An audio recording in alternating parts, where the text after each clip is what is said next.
بڑی پیاری حدیث ہے کہ ایک شخص تھا جس کا نام تھا ضماد. ضماد تو نہیں، عربی میں ضباد کہیں گے، ضاد میم الف دال. اس کے بارے میں مشہور تھا کہ وہ جن نکالا کرتا تھا. وہ مکے آیا کہیں تو اس کو پتا چلا کہ اس طرح مکے میں ایک شخص محمد صلی اللہ علیہ وآلہ وسلم ان کے ساتھ اس طرح کا مسئلہ ہوا ہے. کچھ عرصے سے وہ اس طرح کی باتیں کرتے ہیں. غار میں چند دن کے لیے گئے تھے. لوگوں نے پھر مشورہ کیا تو اس نے کہا کہ مجھے نبی علیہ السلام کے پاس یعنی محمد کے پاس لے چلو. وہ آیا، اس نے بڑے یعنی اخلاقی انداز میں کہا کہ اے محمد، اگر آپ چاہیں تو میں آپ کا علاج کر سکتا ہوں. میں جنات کا، اسیب کا، اس طرح کا جو سایہ وغیرہ ہوتے ہیں میں اس کا علاج کرتا ہوں. تو آپ صلی اللہ علیہ وآلہ وسلم سے اس نے کہا کہ آپ بتائیں آپ کیا بیان کرتے ہیں، آپ کو کیا پرابلم ہے. تو آپ علیہ السلام نے چند الفاظ پڑھے، ان الحمد للہ نحمدہ ونستعینہ ونستغفرہ. بے شک تمام تعریفیں اللہ کے لیے، ہم اسی کی حمد کرتے ہیں، اسی سے مدد چاہتے ہیں، اسی کی طرف رجوع لاتے ہیں. من یہدہ اللہ فلا مضل لہ، جسے اللہ گمراہ کر دے، جسے اللہ ہدایت دے دے، اسے کوئی گمراہ نہیں کر سکتا. ومن یضلل، اور جسے وہی گمراہ کر دے، فلا ہادی لہ، اسے کوئی ہدایت نہیں دے سکتا. واشہد ان لا الہ الا اللہ وحدہ لا شریک لہ، اور میں گواہی دیتا ہوں کہ اس اکیلے اللہ کے سوا کوئی معبود نہیں ہے. واشہد ان محمدا عبدہ ورسولہ، اور محمد صلی اللہ علیہ وآلہ وسلم اس کے بندہ ہے خاص اور رسول ہے. اس کے اوپر ایسا روب طاری ہو، اس نے کہا یہ آپ نے کیا کلام پڑھا ہے؟ دوبارہ پڑھے، دوبارہ پڑھا. اس نے کہا ایک دفعہ پھر سنا ہے. ابھی قرآن تو پڑھا ہی نہیں تھا، صرف آپ نے اپنے خطبے کے الفاظ پڑھے. تیسری دفعہ جب اس نے سنا، اس نے کہا واللہ ایسا کلام میں نے کبھی نہیں سنا. آپ اپنا ہاتھ بڑھائیں، میں آپ کے ہاتھ پہ بیعت کروں، میں اسلام قبول کرتا ہوں. یہ صحیح مسلم میں حدیث ہے. تو وہ آیا علاج کرنے تھا، اس فیلڈ کا ایکسپرٹ تھا. جس طرح آپ دیکھ لیں کہ جادوگروں نے اسلام قبول کر لیا تھا، ان کو پتا چل گیا تھا کہ موسیٰ علیہ السلام جو کچھ کر رہے ہیں یہ جادو نہیں ہے. کیونکہ ہر ایکسپرٹ اپنی فیلڈ کو جانتا ہے. ایک ڈاکٹر کو پتا ہے کہ ڈاکٹر زیادہ سے زیادہ کیا کر سکتا ہے، اور اس کے سامنے کوئی ایسا ایکسپیرینس آ جائے وہ کہے گا یہ ڈاکٹری میں پاسبل نہیں. جادوگروں کو بھی پتا تھا کہ جادوگر آنکھوں کا دھوکہ کرتے ہیں، یہ تو فزیکلی کر کے بتا رہا ہے یہ جادو نہیں. تو جادوگر جن کی بیس پہ فرعون اکڑا ہوا تھا وہ تو مسلمان ہو گئے. اس کے بعد تو فرعون کو ویسے ہی مسلمان ہو جانا چاہیے تھا، لیکن نہیں ہوا. ہدایت اس کی قسمت میں نہیں تھی. یہاں پہ بھی مشرکین عرب جو بار بار کہتے تھے اس پہ جنات کا اثر ہے، جو جنات کا ایکسپرٹ ہے وہ کہہ رہے کہ یہ جنات کا اثر نہیں ہے، اور وہ مسلمان ہو گیا. اس کے بعد گنجائش رہتی تھی کہ مشرکین عرب نبی علیہ السلام پہ ایمان نہ لاتے، لیکن وہ قسمت میں ہدایت. اور لوگ کہتے ہیں جی اللہ کے نبی زندہ تھے، لوگ پتہ نہیں کیوں نہیں بات مانتے تھے. آج اللہ کے نبی کی بات مان رہے ہیں لوگ. وہ تو ان سے بہتر تھے، وہ کافر تھے، کم از کم ڈٹے تو ہوئے تھے نا. یہ مسلمان ہو کے اللہ کے نبی کی بات ماننے کے لیے تیار نہیں ہے. تو میں تو آج کل کے مسلمانوں کو دیکھتا ہوں تو مجھے اندازہ ہو جاتا ہے کہ واقعی یار ایک بندہ نبی کو مان کے بھی نبی کی نہ مانے تو یہ تو بڑا مسئلہ ہے، اور ایک بندہ نبی کو مان ہی نہیں رہا وہ اس کی نہ مانے تو وہ چھوٹا مسئلہ. یہ جو آج کہہ رہے ہوتے ہیں نا جی وہ کاش تیرے زمانے میں ہوتا تو میں تیرے قدموں سے لپٹ جاتا، کبھی میں تیری جوتیوں کا تسمہ ہوتا، یہ کچھ ہوتا، میں کہنا رفع دین پھر بھی نہ تو شروع کرتا. تو کہنا ہم لوگ کہیں گے کہ یار ایک مکھیاں میں مارنا ہے. یعنی جو اتنا بزدل ہے آج کے دور میں کہ وہ اپنے نظریات کو قرآن و سنت پڑھ کے چینج کرنے کے لیے تیار نہیں ہے، تو وہ ابو جہل ہی ہوتا. یہ ضروری نہیں ہے کہ تیرے ہوتے جنم لیا ہوتا تو ابو بکر عمر عثمان و علی ہوتا رضی اللہ عنہم اجمعین. نہیں، عین ممکن ہے کہ ابو جہل ہوتا، عبداللہ ابن ابی ہوتا. یہ بات کرنا بڑا آسان ہے، تیرے ہوتے جنم لیا ہوتا. یہ ساری کہانی ہے میرے بھائی، یہ بڑا مشکل کام ہے. یہاں پہ آپ دیکھ لیں نبی علیہ السلام کے کارٹون بنتے ہیں تو جنہوں نے داڑیاں نہیں رکھی سب سے پہلے وہ آ کے بینک توڑتے ہیں، شیشے توڑتے ہیں، گاڑیوں کو آگ لگاتے ہیں عشق رسول کے نام میں. انہی کو کہہ دیں کہ یار داڑھی رکھ لو، نال ہی ٹھوس. حالانکہ ہونا یہ چاہیے کہ ان کافروں نے نبی علیہ السلام کے جو کارٹون بنائے ہیں اس میں نبی علیہ السلام کی مبارک داڑھی میں بم رکھ کے نا انہوں نے اس طرح کی شکلیں بنائی ہیں. تو تو پھر جڑا بننا کہ تو نے میرے نبی کی داڑھی میں بم دکھایا ہے. ابھی تو میں نے داڑھی نہیں رکھی تھی لیکن آج سے میں داڑھی رکھتا ہوں، ایسی کی تیسی تم لوگ. تو کوئی کرنے کے لیے تیار نہیں ہے. یہ مشکل کام ہے. اب بینک لوٹنا، گاڑیوں کو آگے لگانا، اے ٹی ایم مشینیں اکھاڑ کے لے جانا، ثواب دیکھیں. اے ٹی ایم مشین اکھاڑیں، آپ کو پیسے بھی ملے اور ثواب بھی ملے، اور کیا چاہیے. ظاہر ہے یہی کہانی کرائی گئی ہے نا. پاکستان میں تو مولوی یہی پٹی پڑھا رہا ہے نا. جو بھی اینٹی اسٹیٹ ایکٹیویٹیز پہ علماء ابھار رہے ہیں اپنی عوام کو، وہ یہی کچھ کر رہے ہیں نا. غلامی رسول میں موت بھی قبول ہے، غلامی رسول میں اے ٹی ایم مشین لوٹنا بھی قبول ہے. تو سر پھر ایسی غلامی تو ہر بندہ کرے گا نا. دوویں جہاں دی مٹھے پاؤں کہ مشین بھی لوٹ لی اور جنت بھی پکی کروا لی. تو یہ ساری باتیں کرنا یعنی آسان ہے، یہ دعوے کرنا آسان ہے، لیکن حقیقت ہے کہ یہ بڑا مشکل کام ہے سچائی کو قبول کرنا. تو اللہ تعالیٰ فرماتا ہے کہ تمہارے صاحب مجنون نہیں ہیں، ان پہ کوئی جنات کا اثر نہیں ہے. اور پھر نبی علیہ السلام کا کریکٹر بھی ان پر گواہ تھا. جنات کے اثر والے لوگ تو بہکی بہکی باتیں کرتے ہیں. جس پہ جنات کا اثر ہو وہ یہ لوگوں کو کہے گا کہ اپنی بچیوں کو زندہ دفن نہ کرو، اپنے ماں باپ کے ساتھ اس نے سلوک کرو، اس خدا کی عبادت کرو جس نے تمہیں بے قدر پانی سے پیدا کیا ہے. اس طرح کی اخلاقی اقدار جس پہ جنات کا اثر ہو تو اس طرح کی باتیں تو نہیں کرے. پھر سورہ یونس میں اللہ تعالیٰ شروع میں آیت نمبر 14، 15، 16 میں آپ کو ملے گا. اللہ تعالیٰ فرماتا ہے کہ یہ کہتے ہیں کہ اے نبی ان سے فرما دو اگر اللہ نہ چاہتا تو میں کبھی قرآن تم پہ نہ پڑھتا. اور یہ کافر کہتے ہیں کہ نبی اس قرآن کو بدل دو یا کوئی اور قرآن لے آؤ، یعنی یہ تو بہت سخت قرآن ہے. اے نبی تم فرماؤ کہ مجھے کوئی حق حاصل نہیں کہ میں اپنی مرضی سے اس قرآن کو بدل دوں. میں تو خود اس وحی کا پابند ہوں جو اللہ کی طرف سے میری طرف آتی ہے. قل انی اخاف ان عصیت ربی عذاب یوم عظیم. اے نبی یہ بھی فرما دو کہ بالفرض اگر میں بھی اپنی خواہش نفس سے کچھ ایسا معاملہ کرتا ہوں، اپنے رب کی نافرمانی کرتا ہوں، تو میں بھی ڈرتا ہوں کہ بڑے دن کا عذاب مجھے بھی آ پکڑے گا. اس سے زیادہ اور کس طریقے سے آپ کو بات سمجھائی جاتی کہ قرآن میں یہ آیت 3 دفعہ ریپیٹ ہوئی ہے، سورہ یونس میں، سورہ الانعام میں اور سورہ الزمر میں. قل انی اخاف ان عصیت. اے نبی تم فرماؤ مجھے تو خود خوف لگا ہوا ہے کہ بالفرض اگر میں نے بھی اپنے رب کی نافرمانی کی تو بڑے دن کا عذاب مجھے بھی آ پکڑے. یہ آپ کے بابے ہیں جو کہتے ہیں جو ہمارا مرید ہوا تو ہم تو اس وقت تک جنت میں نہیں جائیں گے، حالانکہ وہ بابے خود نماز پڑھ رہے ہوتے ہیں نا، ان کے مرید نماز پڑھ رہے ہوتے ہیں. نماز کا پوچھے کہتے ہیں مدینہ شریف پڑھتے ہیں.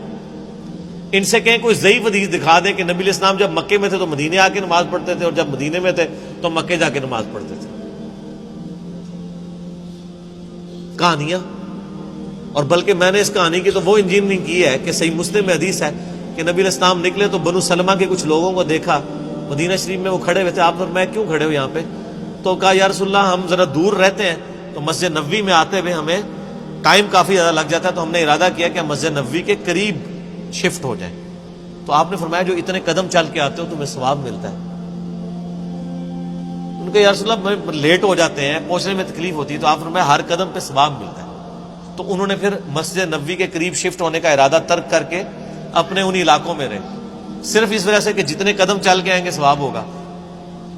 تو میرا ایک معصومانہ سوال ہے کہ بزرگ تو اڑ کے یہاں سے مدینے پہنچ جاتے ہیں، وہ بنو سلمہ والے صحابہ جو کہتے ہیں ایک ادنا صحابی دی بھی پیراں دی خاک نہیں ہوندا ولی تو اڑتا پھردا ہے مکھی مچھر آر، اور صحابی وہ بیچارہ شفٹ ہو رہا ہے مدینے کے قریب. کہانیاں. کیونکہ یہ صحیح مسلم شریف ہے، وہ بزرگ شریف ہے. اور اگر کوئی کہتا ہے نہیں نہیں وہ آپ کو سمجھ نہیں آیا تو لے آؤ بابا کوئی اڑ کے دسے. سب کہانیاں. تو یہ انہوں نے دین کو بگاڑ کے پیش کیا. وہ کتابوں کا دین اور ہے، بابوں کا دین اور. اللہ تعالیٰ فرماتا ہے کوئی تمہارے نبی کے اوپر جنات کا اثر نہیں ہے، ان کی تو تعلیمات بتا رہی ہیں. بسم اللہ الرحمن الرحیم. میرے محترم بھائیوں، آج کا موضوع بہت اہم ہے.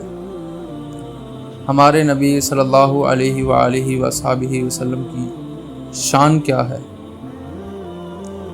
ہم سب کہتے ہیں کہ ہم محمد صلی اللہ علیہ وآلہ وصحبہ وسلم کو مانتے ہیں، ہم کہتے ہیں کہ ہمارے نبی سے محبت ہے، ہمارے نبی سب سے افضل ہیں، ہمارے نبی اللہ کے آخری رسول ہیں، یہ ایمان کی بہت بڑی بات ہے۔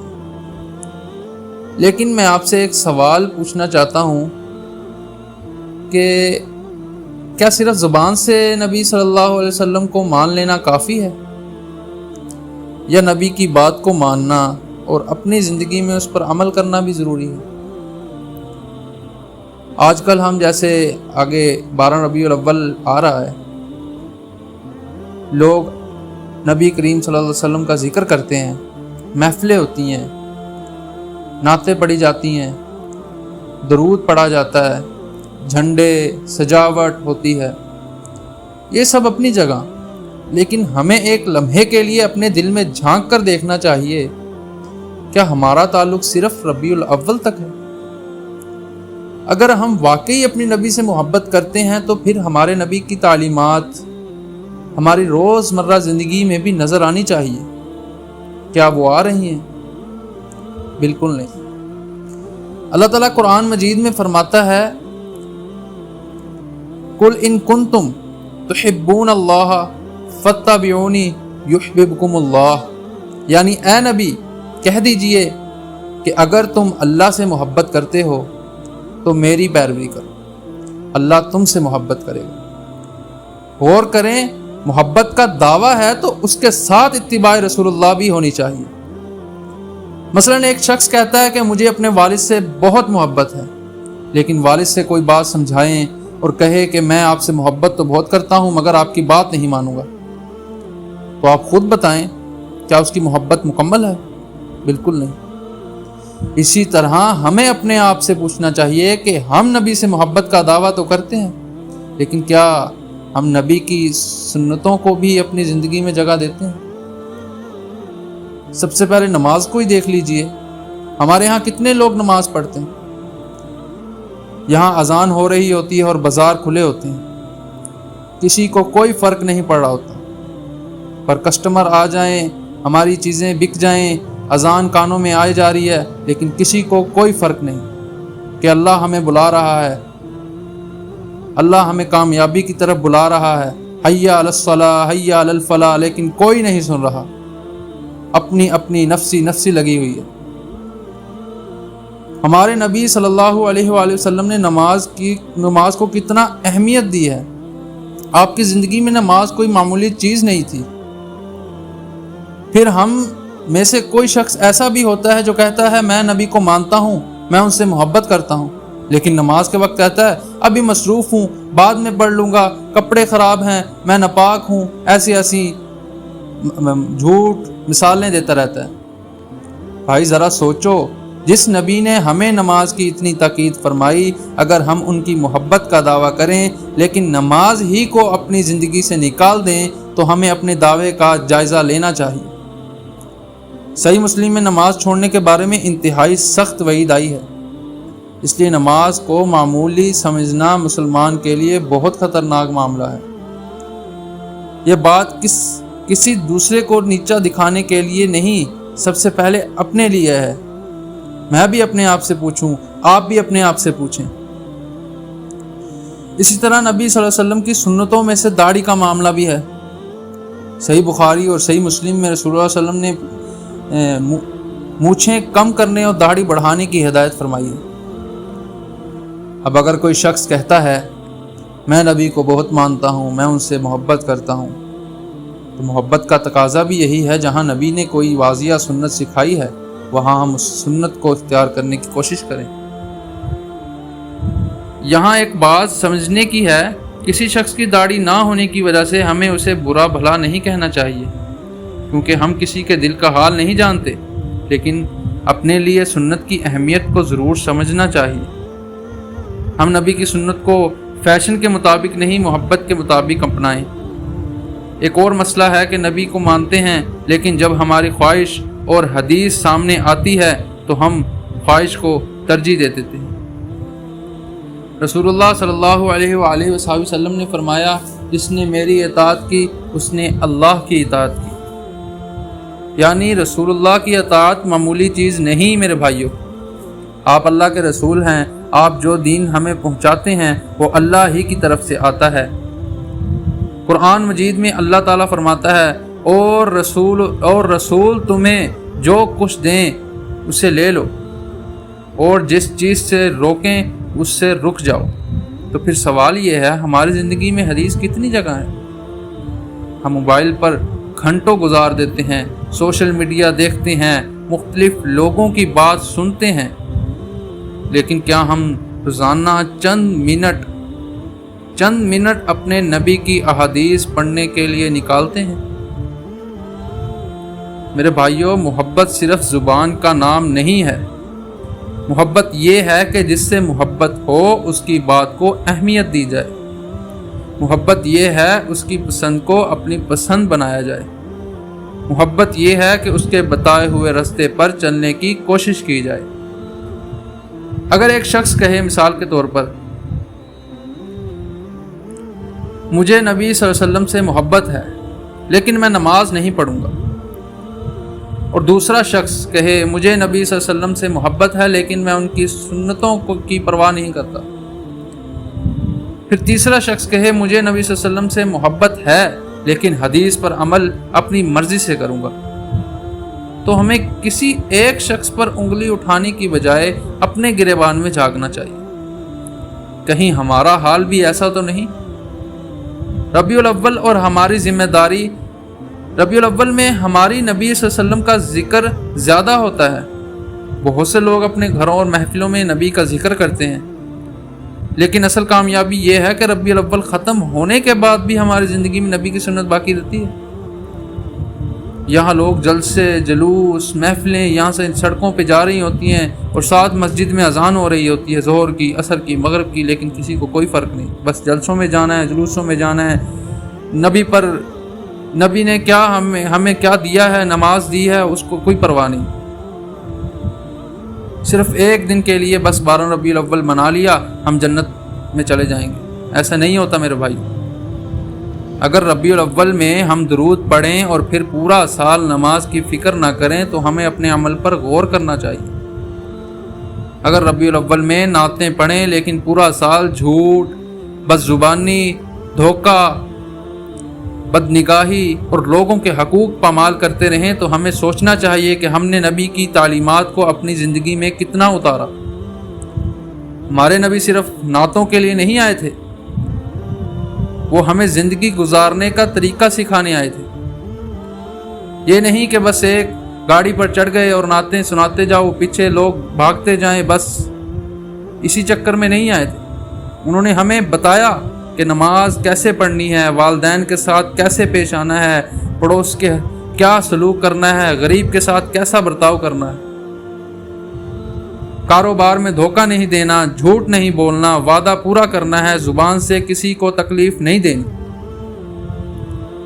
ایک بات یہاں پہ ایک اور آتی ہے کہ میں نماز تو پڑھتا ہوں لیکن جب تک دکان پہ کسٹمر کے ساتھ جھوٹ نہ بولوں تو میری چیز نہیں بکے گی۔ تو اس ایسی نماز کا کیا فائدہ، ایسے نمازی کا کیا فائدہ جب وہ جھوٹ سے نہیں رک رہا، بد اخلاقی سے نہیں رک رہا، بد نگاہی سے نہیں رک رہا؟ چاہے پوری زندگی نماز پڑھ کے وہ چلا جائے، آگے جا کے کیا جواب دے گا؟ یہی تو ہمارے نبی کی شان ہے کہ آپ نے ہمیں زندگی کے ہر پہلو میں رہنمائی دی۔